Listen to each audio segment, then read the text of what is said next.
जय हिंद दोस्तों, आज हम पढ़ेंगे भाग 3 मौलिक अधिकार। मौलिक अधिकार अनुच्छेद 12 से लेकर के 35 में इसका वर्णन किया गया है। पिछली वीडियो में हमने पढ़ा था नागरिकता के बारे में, कैसे क्या होता है नागरिकता के बारे में सारा कुछ जान लिया था।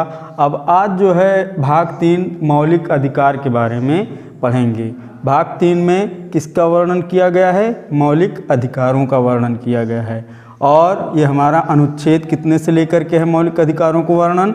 12 से 35 तक में मौलिक अधिकारों का वर्णन किया गया है। तो आइए चलते हैं भाग 3। भाग 3 में मौलिक अधिकारों का वर्णन है। किसका वर्णन है? मौलिक अधिकारों का वर्णन किया गया है। ठीक है, मौलिक अधिकारों का वर्णन किया गया है। मौलिक अधिकार जो है, ये जो मौलिक अधिकार हैं, मौलिक अधिकार या मूल अधिकार जो हैं, ये अमेरिका देश से ग्रहण किया गया है। ठीक है, अमेरिका देश से ग्रहण किया गया है। ठीक, तो मौलिक अधिकार कहाँ से ग्रहण किया गया है? अमेरिका देश से ग्रहण किया गया है। आगे चलते हैं। उसके बाद यहाँ पर आ जाएगा कि मौलिक अधिकार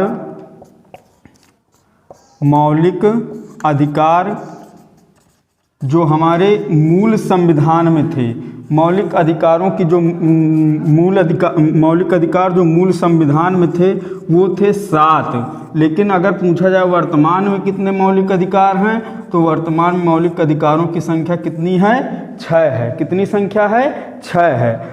जो एक संपत्ति का अधिकार था, किसका अधिकार? संपत्ति का अधिकार। इसको जो है ये मौलिक अधिकार से हटा करके इसको कानूनी अधिकार बना दिया गया है। ठीक है, इसको संपत्ति का अधिकार जो है इसको हटा करके कैसा, जो संपत्ति का अधिकार है इसको मौलिक अधिकार से हटा करके कानूनी अधिकार बना दिया गया है। ये संपत्ति का अधिकार होता क्या था पहले?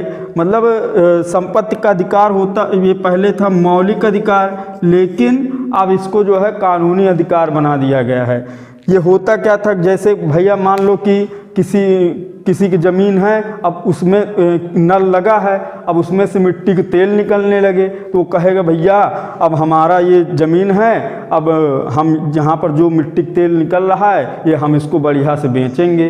ठीक है, तो इससे अन्य जो नागरिक हैं उनके अधिकार पर प्रभाव पड़ेगा। इसलिए सरकार ने जो संपत्ति का अधिकार है उसको जो है जो संपत्ति का अधिकार था, मूल अधिकार था, उसको मूल अधिकार से हटा करके अब कानूनी अधिकार बना दिया गया है। ठीक है, ये संशोधन हुआ था 44वां संविधान संशोधन 1978 में। 1978 में संपत्ति का जो अधिकार था इसको मौलिक अधिकार से हटा करके भाग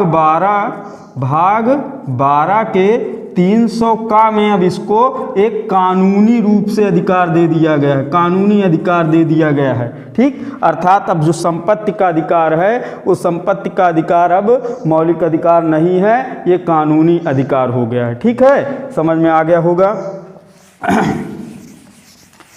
अब बात करते हैं जो हमारे मौलिक अधिकार हैं, जो मूल अधिकार हैं, ये वाद योग्य हैं। क्या हैं? वाद योग्य हैं।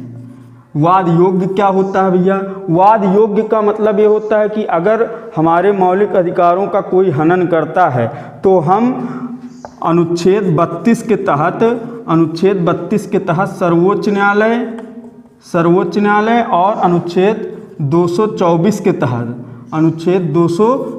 के तहत उच्च न्यायालय जा सकते हैं। ठीक है, यानी कि जो हमारे मौलिक अधिकार हैं उनको संरक्षण कौन प्रदान करता है? सर्वोच्च न्यायालय और उच्च न्यायालय प्रदान करता है। ठीक है, अगर हमारे मौलिक अधिकारों या मूल अधिकारों का हनन होता है या कोई प्रभाव पड़ता है तो उसका संरक्षण कौन करता है? सर्वोच्च न्यायालय या उच्च न्यायालय करता है। समझ में आ गया होगा। यानी कि कहने के तात्पर्य यह है कि जो हमारे मूल अधिकार हैं वो वाद योग्य हैं और इनका संरक्षक कौन है? सर्वोच्च न्यायालय और उच्च न्यायालय। अनुच्छेद 32 स्वयं एक जो है मौलिक अधिकार का अनुच्छेद है। ठीक है, ये मूल अधिकार के अंतर्गत ही आता है अनुच्छेद 32। आगे की वीडियो में हम इसको बताएंगे। ठीक है, अब बात करते हैं कि जो जैसे राष्ट्रीय आपातकाल लगा हो, राष्ट्रीय आपातकाल लगा हो तो हमारे मौलिक अधिकार जो है वो निलंबित माने जाते हैं। जो मूल अधिकार हैं वो निलंबित माने जाते हैं। क्यों निलंबित माने जाते हैं भैया?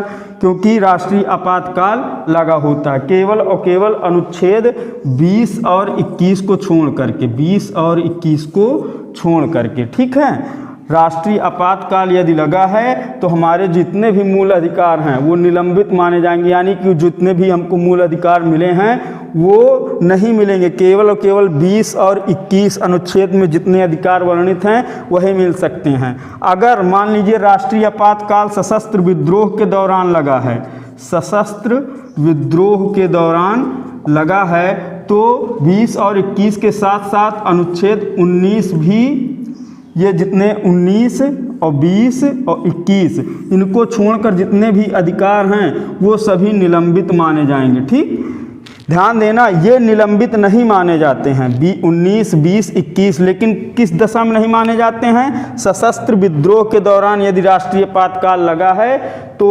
अनुच्छेद 19, 20 और 21 ये तीनों मूल अधिकार हमारे निलंबित नहीं माने जाते हैं और जितने भी अधिकार हैं वो सारे के सारे निलंबित माने जाएंगे। ठीक है, अब बात करते हैं कि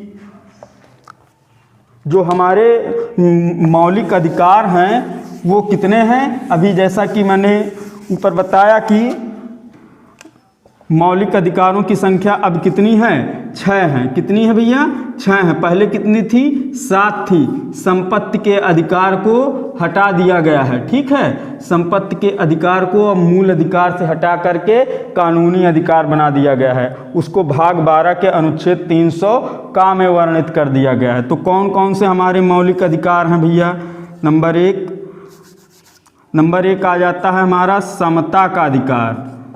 ठीक, समता का या समानता का अधिकार या समानता का अधिकार।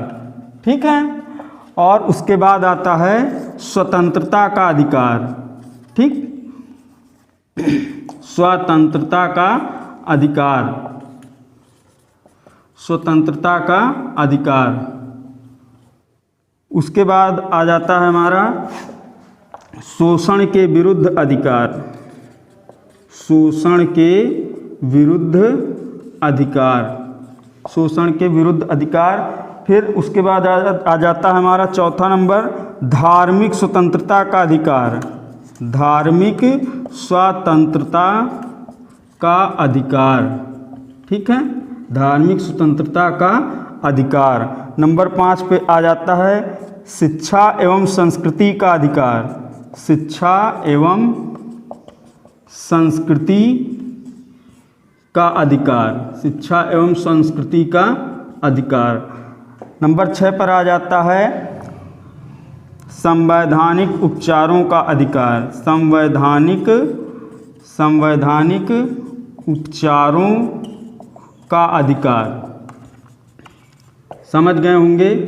तो भैया यही हैं हमारे 6 अधिकार। समता या समानता का अधिकार, स्वतंत्रता का अधिकार, शोषण के विरुद्ध अधिकार, शोषण के विरुद्ध अधिकार, धार्मिक स्वतंत्रता का अधिकार, शिक्षा एवं संस्कृति का अधिकार, और 6वां है संवैधानिक उपचारों का अधिकार। समता का जो अधिकार है वो अनुच्छेद नंबर 14 से लेकर के 18 तक वर्णन है इसका। ठीक है, अनुच्छेद नंबर 14 से लेकर के 18 तक। अब जहाँ से ख़त्म होगा वहाँ से दूसरा अधिकार शुरू हो जाएगा।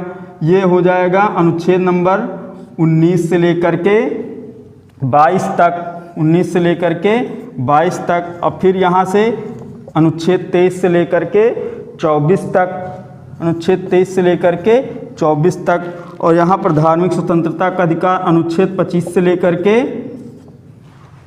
28 तक, और ये 29 से लेकर के 30 तक। अब आप लोग सोच रहे होंगे शिक्षा एवं संस्कृति का अधिकार और संवैधानिक उपचारों का अधिकार जो है वो अनुच्छेद 32 से लेकर के 35 तक है। अब आप सोच रहे होंगे 31 कहाँ गया?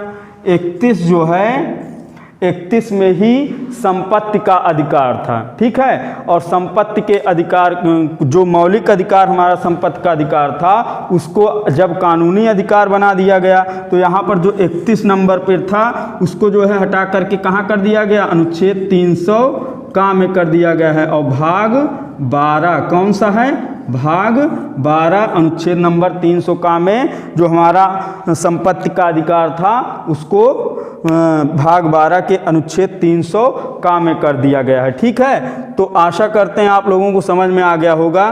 भाग 3 में किसका वर्णन किया गया है, मौलिक अधिकारों का वर्णन किया गया है। मौलिक अधिकार अनुच्छेद 12 से लेकर के 35 तक वर्णन किया गया है। मौलिक अधिकार हमारे अमेरिका देश से ग्रहण किए गए हैं, ठीक है। मौलिक अधिकार हमारे वाद योग होते हैं। वाद योग्य का मतलब कि अगर हमारे मौलिक अधिकारों का कोई हनन करता है तो हम सर्वोच्च न्यायालय और उच्च न्यायालय दोनों जगह जा सकते हैं और वो हमको संरक्षण प्रदान करता है, ठीक है। इसलिए हमारे मौलिक अधिकार वाद्य योग्य होते हैं, ठीक। आशा करते हैं वीडियो आप लोगों को नॉलेजफुल लगा हो। अगर अच्छा लगा हो तो लाइक करें, सब्सक्राइब करें, कमेंट करें। जय हिंद।